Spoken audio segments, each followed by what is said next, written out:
Welcome to the Unspoken Truth podcast, where the mission is to hear the story, to have the margarita conversation instead of the Diet Coke one, and to share the amazingness and superpower of every woman that comes on the podcast.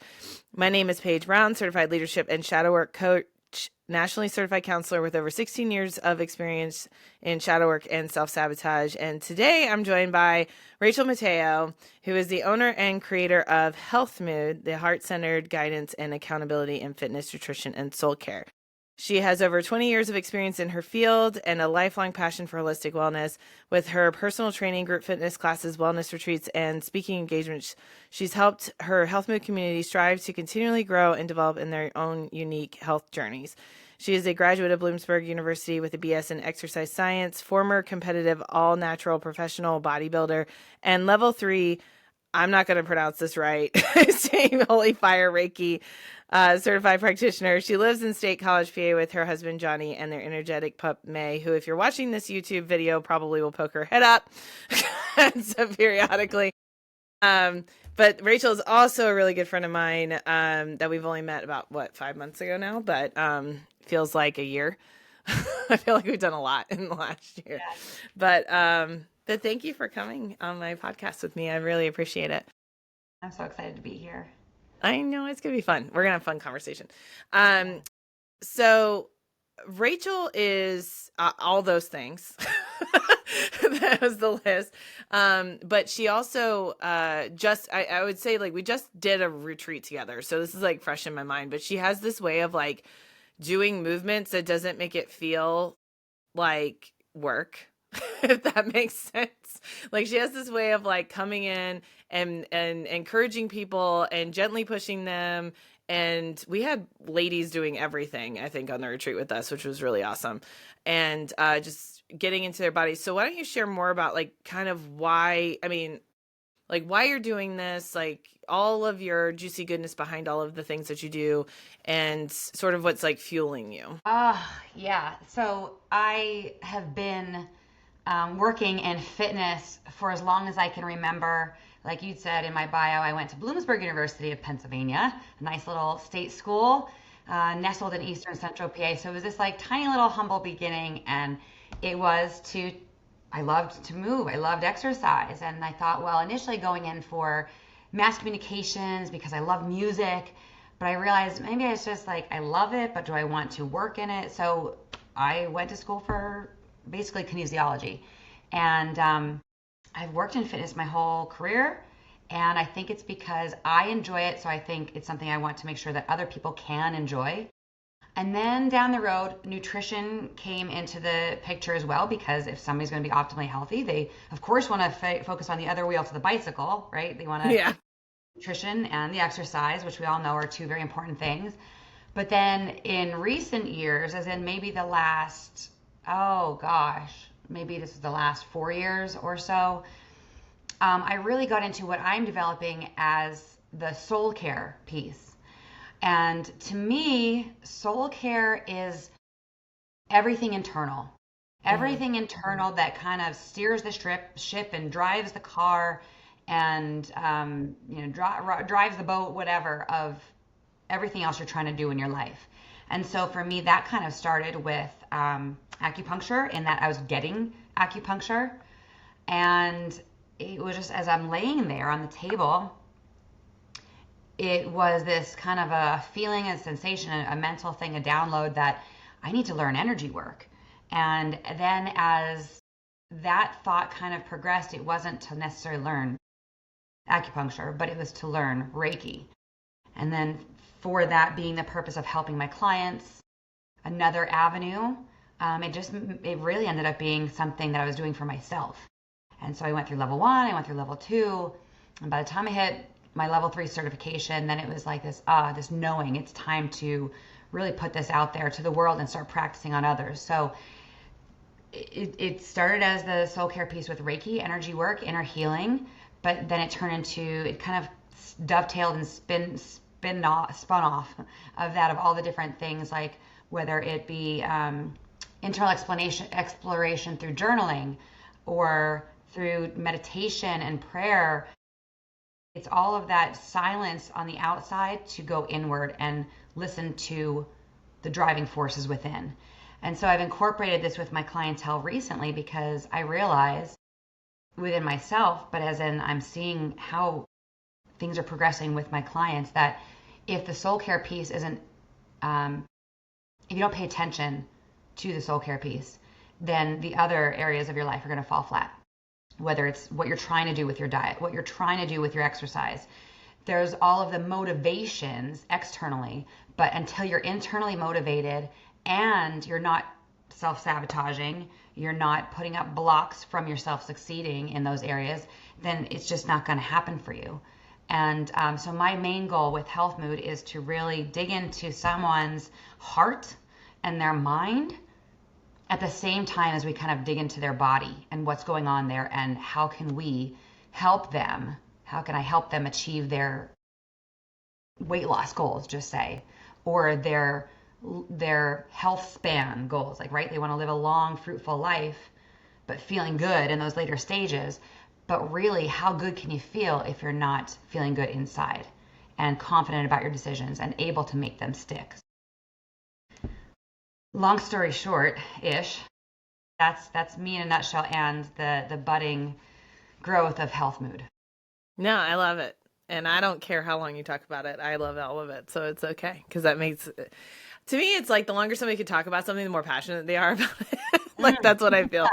I'm like, it's not just like the elevator pitch, it's like, this is something that I truly actually care about. And I've gotten in the habit of taking notes when I'm on these, because of the fact that, so if people are watching and I'm looking down, I'm like, I'm not paying attention to the person talking.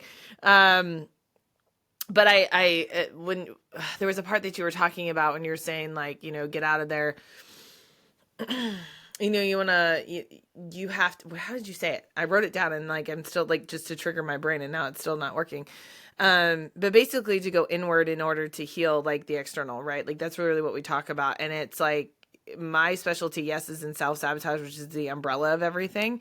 But at the same time, somebody told me that today. She's like, oh, that's so broad. I'm like, well, it's so broad because it's everything. Like, if I sat there and was trying to pinpoint like every freaking self-sabotage thing, I probably could sit here for an hour and list them off. Like, there's no limit to that. But when I first started doing self-sabotage work, it was like all mental. Like, I came from the psychology background of it, of like, positive thinking and affirmations. And it's to this day why I really have a problem with affirmations. I feel like on a on a deep level, because if it's just, I mean, words have meaning, words have power, words have structure. But at the same time, if you're not believing the words coming out of your mouth or what you're saying or what you're seeing, then it doesn't really matter.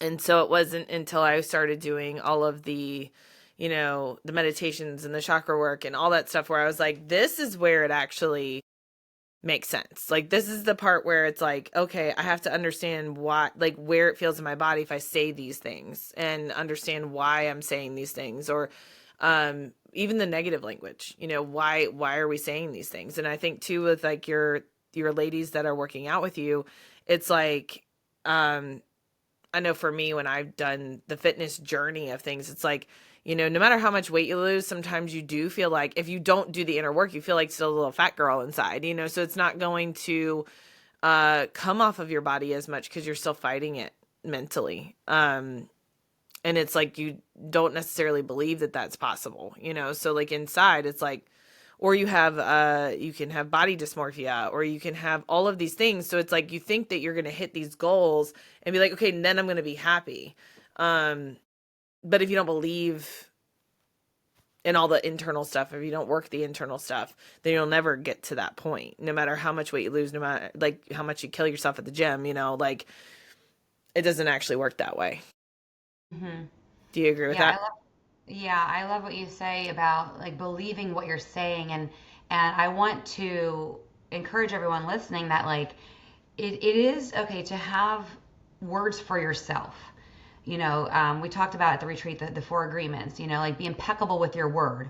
And all that really means is like I'd say your brain doesn't know the difference between a truth or a lie, right? Your brain will believe what you tell it. And so when you're saying something like, I am powerful, right? I did this whole meditation thing. I am powerful. So when you're telling yourself, I'm powerful, I'm strong, I'm resilient, if you don't actually believe that, at the very least, it's getting the ball rolling. The more you do say that to yourself, the more your brain's going to hear you saying it to yourself.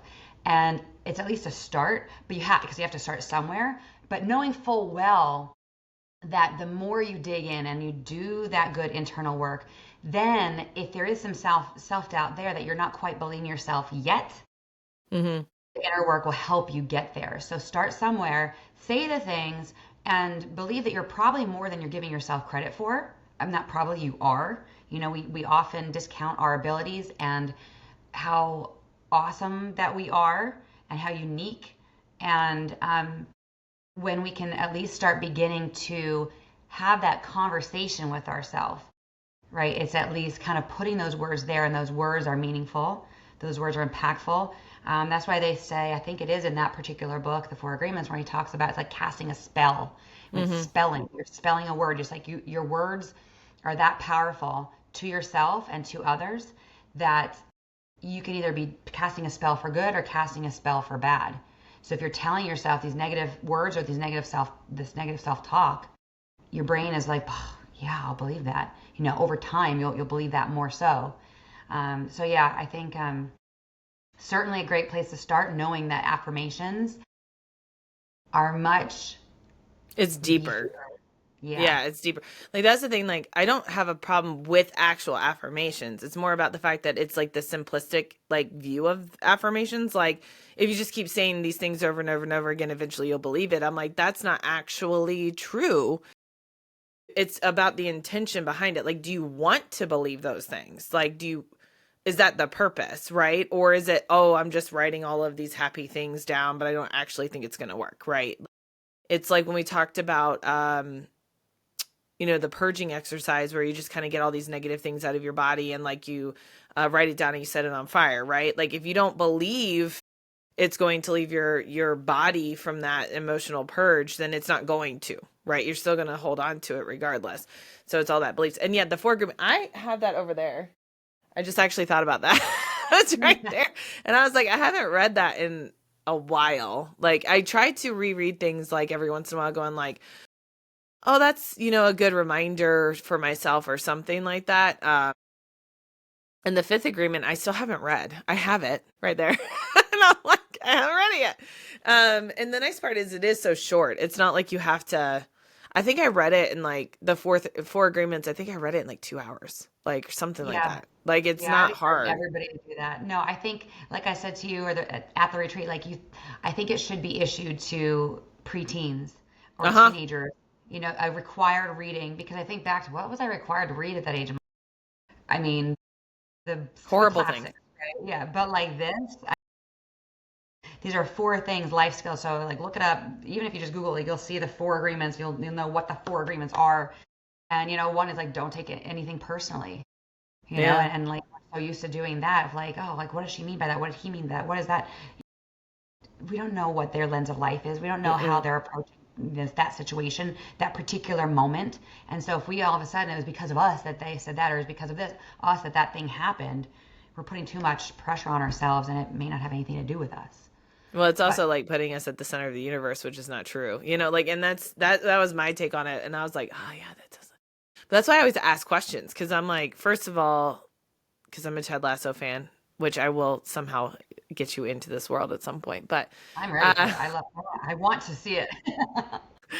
no hate comments that she has not seen Ted Lasso yet. Anyway, so, but like, be curious, not judgmental. Like, I feel like that is like the mantra of everything right now. It's like, be curious, not judgmental, because and I feel like that's for yourself too. We're so quick to like be like so down on us, as opposed to like going like, well, why did I feel that way? Why did I feel like I had to do that? Or why did I have this negative thought or this negative course of action? And it's not like we intentionally meant to do that. Typically it's a very unconscious decision that we've made, um and I personally love your soul. We were talking about this at the retreat, where it's like you have this like pyramid of things you do, and you put your fitness at the top because that's always been your thing, and then you have nutrition and soul care, and then you were like, your pyramid's like just flipped. And I was just like, yes, because I do believe in movement. I just do different things. Like I do like more, breathing movements or stretch, like more basic stretching because I'm not, in your lane, of things. And I do believe in, I call it active meditation where I make people go on walks. And sometimes I'll go with them. Like if we're on the phone, I'll be like, you need to move. So we're going to walk while you're on the phone with me. And I like make them and I can tell if they're breathing heavy or not. You know what I mean? So, and sometimes I'm on FaceTime so I can tell if they're moving, but it's a thing. And, but then we were talking earlier and it was like, I just kept saying like, SoulCare is such a bigger, like, I think a bigger piece than even you've realized in a lot of sense and stuff. So I'd like to know your reflections on that because I said that to you and I was just like, literally, this was like people listening. This was like 2 hours ago that I said this to her. So I don't even know if she's had time to process it yet.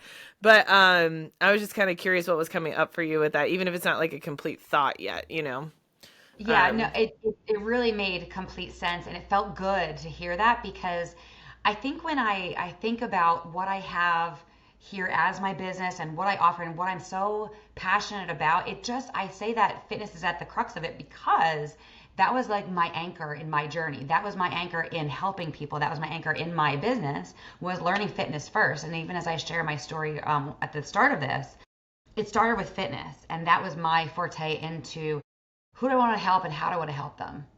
And it was a reflection of what do I like to do? How do I like to help myself? And so everything I do, I feel like is a reflection of how I am or have been helping myself. I feel like that's many people's journey, right? And when they find especially their entrepreneurial journey, it's something that they've done, been through, overcome, or working on, and all those things. And through your experience, through your expertise, both of those things combined really shows you, okay, this is the path I'm meant to be on to help people. So fitness was the crux of it. It's always been there. It's the cornerstone. Nutrition has to be a part of it. I love talking nutrition, help people nourish their bodies so that then they can show up as their best selves. And then also, yeah, by the way, probably lose some weight if that's their goal, or build some muscle if that's their goal. But as I say, okay, here's my triangle, my trifecta of help, my trifecta of wellness, right? Then mine is also shifted and turned in that, at any given time, like that thing can keep rotating, and that maybe it's like, how am I best showing up for myself in this moment? Okay, this is why I need more of a SoulCare piece right now. I need more to focus on my nutrition. I need to move now.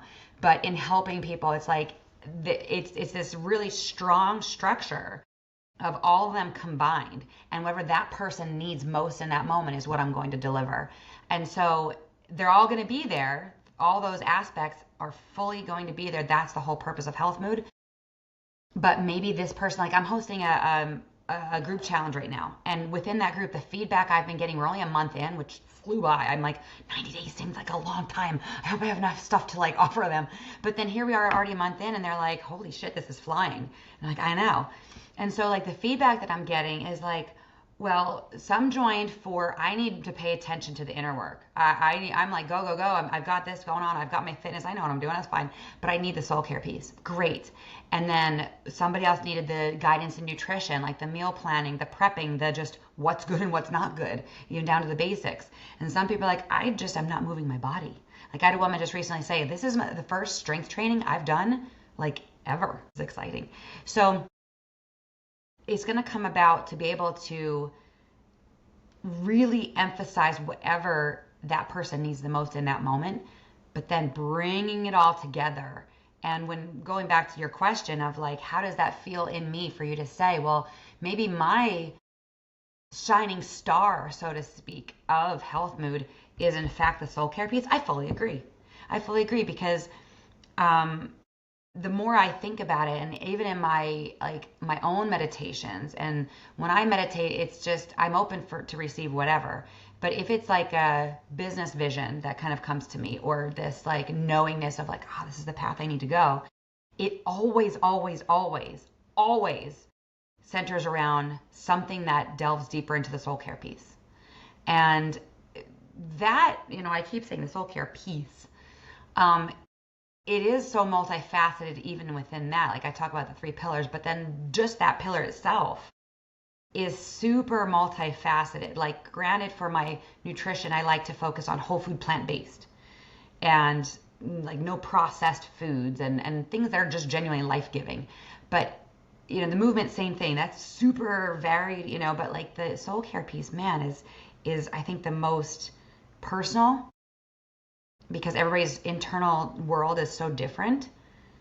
Though we all have the same human body and different needs and different, injuries we're working around, the inner work is so multifaceted, but it's the most beautiful place to shine light and let your light shine through. So I'm stoked I'm stoked that you're on this journey with me. I know, it's I so am. fun. It is. And so, like, as we participate in each other's like things, and then we collaborate in the future, like, it's not, I don't know if I have a better word than exciting, because the whole idea is the ripple effect, like the drop in the water, or the like pour into the water, that's going to create this ripple effect to just make a huge, beautiful impact on those around us, those women that we want to help level up.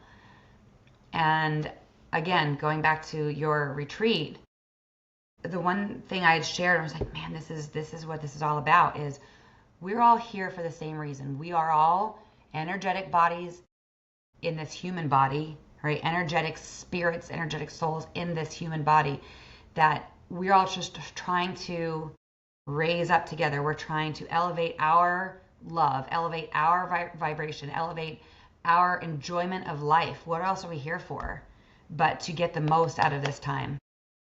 I know. It's like I feel it's just interesting because okay, so when I'm going to do a backstory because they don't know. So I met Rachel in Orlando, which we've had Tiffany on. So they know I met Tiffany there too. But so the first interaction I had with Rachel was I think it was the elephant thing too. Like, okay, so Tiffany, the way that I met Tiffany was because she liked my elephant necklace. I met you and you were like, what? Like, and I started going into my shaman journey and all this other stuff. And you're like, we have to talk. And I was like, okay, this is amazing. I have people that are actually willing to actually talk about this with me. But you don't, like, when you told me you were into fitness, I was like, okay, I see that. But it wasn't like, that was never in, like, not that it's not in the foreground for you, but it was like, that was not your main focus. Like, cause you always, when you talked to me, it was always around Reiki and it was around, your healing journey and like all this stuff. Cause my entire interaction with you, and granted, we were in a wholly different space, but my entire interaction with you was honestly a very like, it was like a personal breakthrough too for you. And that was so that I got to see that other side, and I've seen it. But it was very different from when you were presenting yourself, right? And so I think that like the cool part about this is, and the reason why I'm bringing this up is I think sometimes we have to just be open to the things that other people see that we can't see yet, and like in our journeys or whatever, because I never was like, oh, you're the fitness person. Like, I never really like put you in that pocket because, and not saying that you're not, because you are, because like all the stuff that we did was like really cool. But that's why like when I was talking about you like joining me on the retreat, I never was like fitness. I was like the movement person, because I couldn't like, I didn't want to put you in a box because there was no, like, that was a box to me. And so I just kept seeing this like holy other side. And I think that like, that's what I've gotten to with people, right? Like, people kept seeing stuff with me. It's like, I'm not just this, like at the beginning of my journey, I'm not just in the psychology field of things, even though I have that background. It was a lot more, it was deeper than that with like, the alignments and the chakras and everything that I'm finally actually promoting and talking about, which makes me feel really good. Anyway, I know it's exciting. So, I am going to share, or if I don't know the order that these are coming out, but there will be a podcast on that with just me, where I am sharing all of these pieces of like my aha moments and stuff. So if you've heard that already, sorry for the recap, but at the same time, like you can go back and listen to it again. Where it's like I really did have a hard time stepping out of my whole logic science brain to say like, no, I really do believe in these energy connections. And I always have. Like, it was not something that was like foreign to me. It was just something that I didn't fully just accept as like, this is part of my everyday verbiage, and I think that's great. I drew a diagram on this because as you were talking, I was like, and I feel like this is an interesting episode, and I absolutely love this because I feel like this is just something about seeing people differently and like really stepping into your own. And like, I want everybody to see this as like sort of a learning and growth experience of like, listen to your, like the people around you that are on this journey with you. And like, we were talking about the retreat, like the who, right? Like, who do you want in your cockpit?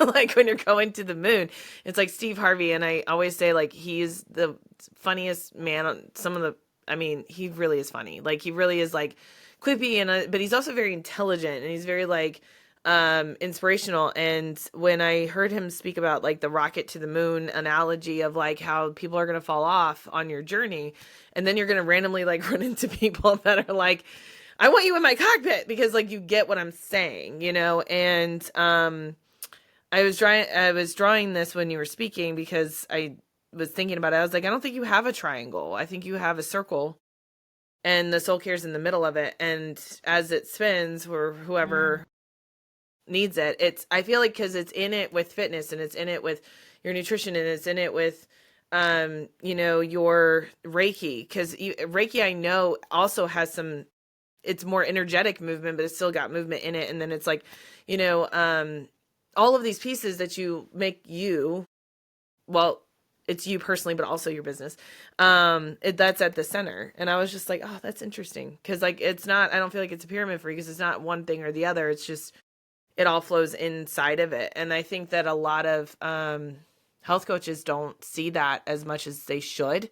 Sometimes it's like, you have to look at the whole person.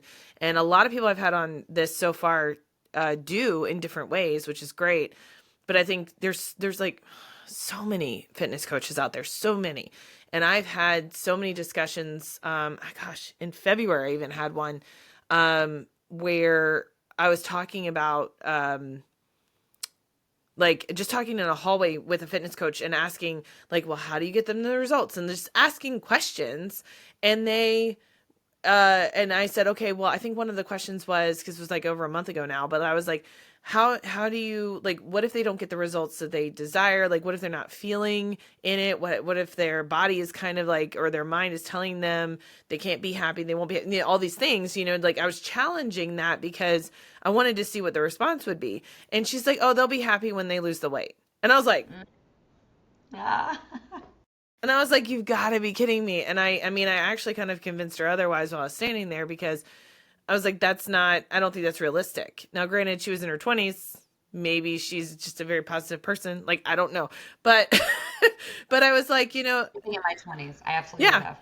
And I think there are still some people even older that just kind of go like male coaches. A lot of them are like, well, it's a toughen up kind of situation. Like, you'll get through it. Like, just, and I think that's a lot of like, I had male personal trainers, and I actually, when I was younger, I thrived on like just like kind of yelling at me. Like I did, because honestly, like it motivated me because they were yelling at me and I didn't want them to yell at me anymore. So I just kind of kept going, versus like, which I know is old school, but I had a personal trainer all the way through my 30s that did the same thing. So it's like, I feel like we have to like break this thing of like that your mind, body, spirit connection is not actually there in everything that we do. Like, yeah. And there is a place for that. If that's what someone likes or needs to motivate them in the moment to actually do the thing and like push that weight or do that extra set or whatever, that's a-okay, but that can't be the end all be all. That can't be like, just like I said earlier, like you can have only so much like inspiration or motivation, but you have to be internally motivated to keep it going. So it's totally okay if you like that drill sergeant, whatever. Like I know there's certain things I'm training for coming up that like come hell or high water, like I'm gonna have to do the thing, and so it's gonna, even if I don't feel like it and my internal reason's there to keep going, I'm probably gonna need someone yelling at me like, do it, go, like, come on, push. And so there's places for it, but I think you can't rest on that being the thing that will make it stick. Like that person had said, oh, they'll be happy once it's like, it's going to be that thing to get them over a hurdle, or it's going to be that nice, oh, this is like, I've reached this and I could feel, are they going to be able to appreciate when they get to that point of what they've succeeded in doing? Are they going to, hold their hand and say like, shit, girl, look what you just did. Like, okay, let's look at how far you've come. And even if you didn't hit the results that you wanted to as soon as you're quick as or whatever, but look where you started, look where you are now. And okay, you've hit this goal. So now let's talk about that. What does that mean to you that you've made it there? There has to be more to it. So I Yeah. kind of like both. Like I was back in my bodybuilding days when you were talking about that and thinking, well, yeah, there was like, I was doing some work with a male trainer that had competed before, that I had never competed before my first year. And so I'm like, I don't know, I was pretty green about it. I knew how to work out, but not in that way. And so like I was kind of vibing off him to be able to level up to that um, big of a push or big of a drive. And I didn't have the same tools I have now that motivate me through my goals or to my goals. So it was necessary back then. Yeah. But now I know otherwise for myself, and I wouldn't compete again. I should say there's no never. I don't think I'll compete again. But if I did, it would definitely be a whole other viewpoint on it, Mm-hmm. where it would be coming from a really cool space of why I'm doing it, and then what it would feel like to be there and achieve that. I appreciated it back then, but I think I'd appreciate it much more now. Oh yeah, no. And I was sort of on that powerlifting train for a while, which is probably why I got yelled at a lot. But I was in that like work of possibly doing competitions. I never got to that far because then I got pregnant. So I was like, can't do this now. And so then when I got derailed off the train, I was like, well, I don't want to go. I didn't want to do that again. I just lost the motivation. I mean, because it also takes a lot of time and energy, and I didn't have that anymore. Like, I had the time, I just didn't have the energy with doing it, and I had different goals, in mind for that. But um, I think too, like, it's really important when we're talking about like all this self work and stuff is that um, I've been doing this mental math. I've been doing this journey for myself for 18 years. I've been working in it for 16. Um and I'm not perfect. I mean, I'm still working on things. There's a lot of things that I'm working on and growth aspects. And I think that it's important for people to be like, I was actually having a conversation today of there is no end, there's no goalposts. There's no like finish line when you're actually trying to work on yourself. And I think a lot of people have this illusion that like, okay, I heard them on a podcast or they're this authority and like, I want to be that finish line, whatever that looks like, period. And I'm like, I have realized that I used to get pissed. Like I used to be like, why am I like reliving? Why is this coming back up? And I was like in competition with myself, and which is always what I'm doing, is in competition with myself. But I was, and it's like I realized that there's something beautiful in just like living it and just seeing it as another chapter, and just um sort of just being finally comfortable with being uncomfortable, like every once in a while leveling up to this like more uncomfortable side because I know I'm growing, and then I just kind of take it back down to like a level, like, and then we just level up again. And it's just a constant learning process. And if you're not willing to do that, like you just have to recognize that you're probably going to stay at the same place that you're in. Like you're not going to expand. And that's okay. If that's not what you want to do, that's fine. But it's sort of like what's actually holding you back, Um, is the question that I always am looking at. Like why would you want to stay if you could step into more of an authentic place, right? Um, but I'm curious because you are always working on stuff. So what are you focusing on for your work right now? Right now, like I said, I'm in the midst of this challenge with these ladies, and um, I am loving the feedback and the growth I'm seeing with them. I think that's going to then, once that's finished, is going to spin off into another challenge. So they can either choose to continue, or of course, I'll be taking on new people for the next group. So that's going to be early summer. But what I'm really excited about is, as you know, it's my Health Mood Women's Retreat. And last year was the first weekend of May. This year is the second weekend of May, so 9th through the 11th. And it is a beautiful weekend. It's the Friday evening, all day Saturday, and then Friday or Sunday morning. And it's all different aspects that we'll be touching on with fitness, nutrition, and soul care.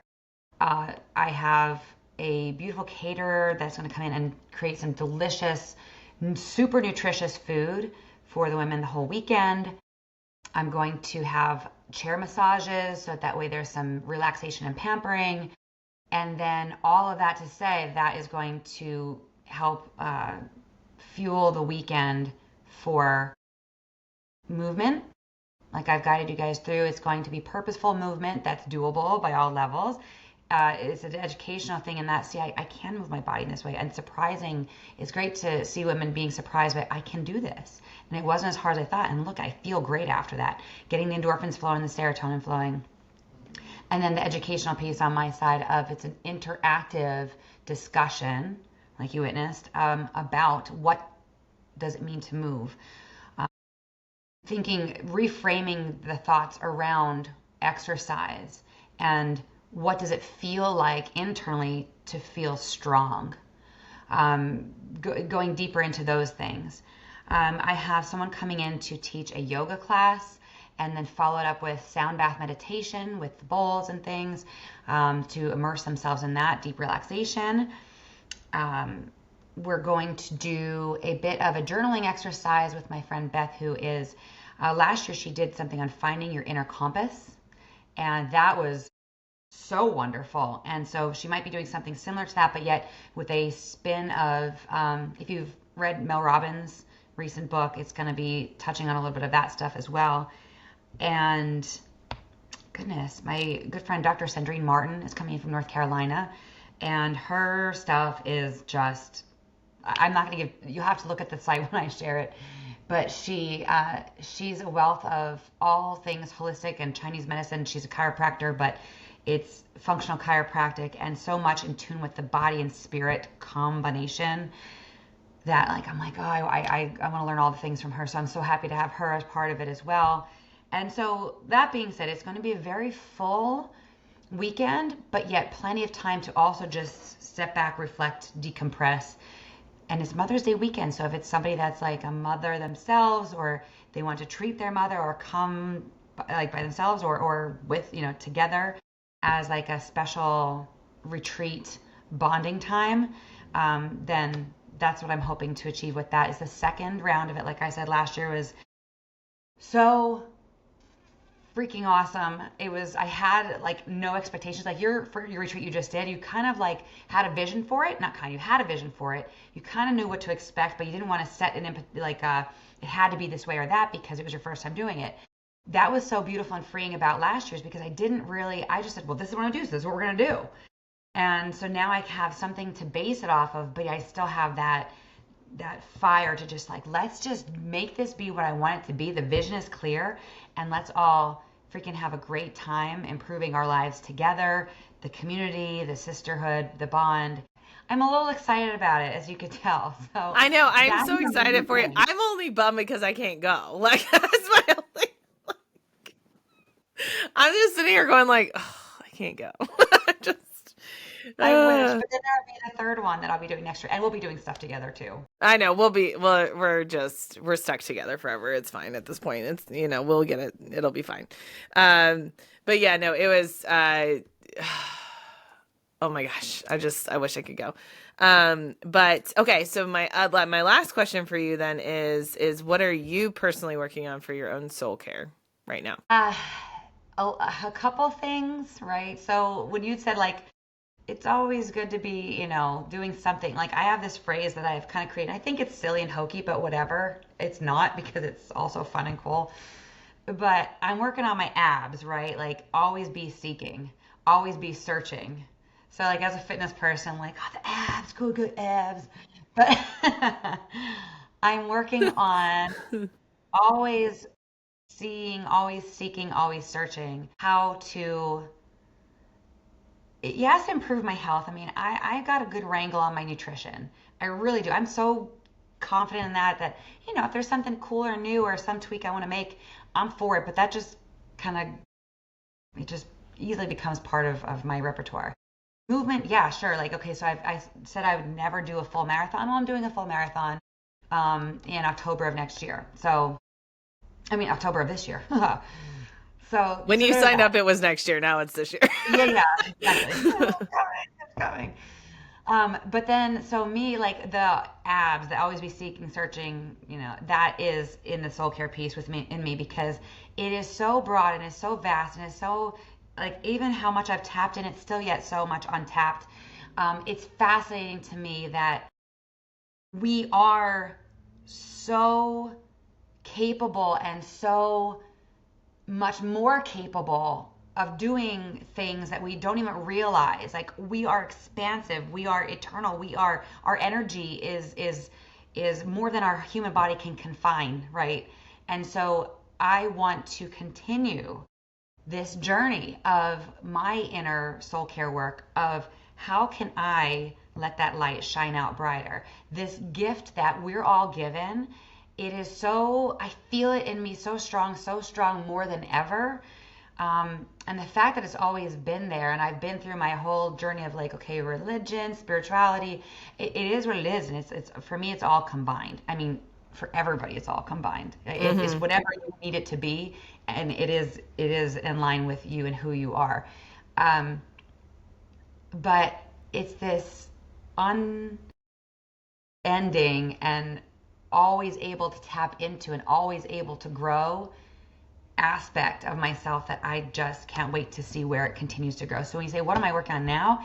It's if something feels aligned with me and like digging more into the meridians and the chakras and continuing to do my Reiki and prayer daily and in the stolen moments too, not just in the morning or the evening, taking the moments of pause throughout the day where you can. Like, I don't know if that's even an answer, but it's an answer. I'll take it as an answer. You could see, I think my words just were a visual, like spider web. So for anybody listening, that's kind of, I guess, my soul care path is it's a sparkling dewdrop covered spider web that is just going to continue to grow and reach out to the branches and connect with the earth and collect the things that my body and my Rachelness needs to collect. Love you. I'm sorry. I don't know if that was professional. I was just like, I love this imagery right now. Oh my gosh. I'm all about the imagery. Yeah. I know. Well, me too. And that's like, I'm like visuals. I need visuals. I mean, that's how I feel for mine. It's just like, what am I supposed to receive? And especially when the shaman apprenticeship became an opportunity for me, it's like I suck up everything. It's like I'm a freaking sponge again, all over again. And anytime I learn something new or dive into something different, it's just like I feel like it's easy to incorporate because it becomes like not an obsession, but it's just like if I'm supposed to learn this thing, it's like I got this versus like if I'm not supposed to learn this thing. Like I don't force anything anymore. If I'm not supposed to learn this thing, then clearly it's not getting absorbed in my brain. Like that's okay. We can step away from it. But no, I love it. It's not aligned. I love it. Oh my gosh. So what we're going to do for those of you listening, same thing as we do for everybody else is, we're going to put all the links in the comments below. Her health mood site. Probably when this airs, it'll be too late for this retreat, but for the next retreat, we can make sure that they can get all that information. But maybe we'll be actually promoting our retreat at that point, when this comes out. And then, was it handles? Wait, what is your handle on Instagram? Is it My Health Mood? At My Health No, Mood? so my Instagram is my name. So my Okay. name is Rachel Mateo, but there's the underscores. So it's at Rachel underscore Mateo underscore. Lots of underscores. And no We'll put that in there superfluous, too. no superfluous letters in my name, Rachel, and then Underscore. Mate. So yeah, that'll be in the notes. Yeah, it will be in the notes, and we'll link her social handles and her website and all that kind of stuff. And I think the big takeaway I want everybody to get from this is that like there's no limitations on expansion. You can't do anything wrong. And if you are listening and you were just like, I feel like there is something more and I haven't been doing the exploration, like one, it's never too late to do that. I started at 23, but only because I was in a pit of my own. I didn't have anywhere else to go. Like there was only a one way to go for me. And if I hadn't, I wouldn't be here. So that was like sort of like my wake up call. I think a lot of people do have those things. But we hosted a retreat, last week, and there were women there that I don't think ever really even looked at things that way. And they were in their, late 40s, 50s. And so that's what I'm saying. It's not too late. So if you are interested in expanding yourself, spiritually, mentally, emotionally, physically, it's never too late to do that. And you just have to start, and I think that the 4 agreements personally is probably one of the best places to start because it does give you a self-reflection of like, am I doing these things? And asking that question again with curiosity and not judgment, because we're not perfect. We're all human, leading a human existence. And there's nothing wrong with that. It's actually quite beautiful. So, all right. Well, thank you, Rachel. I appreciate you coming and talking to me today. We could have talked for like 2.5 hours, I know, but I know that Come on again. That's just yeah, it. we'll just keep expanding. It'll be fine. I know Tiffany's going to come back on too because we couldn't figure out, we just kept going, and it was just like there's certain people that just like I feel like just really like I don't know, it's just the conversation expansion is just like infinite, if that makes sense. So all right, guys. Well, thank you guys for listening. And again, we'll put all of her links in the comment section. Look for those and follow her, like all the stuff she's doing. And we'll talk to you next time.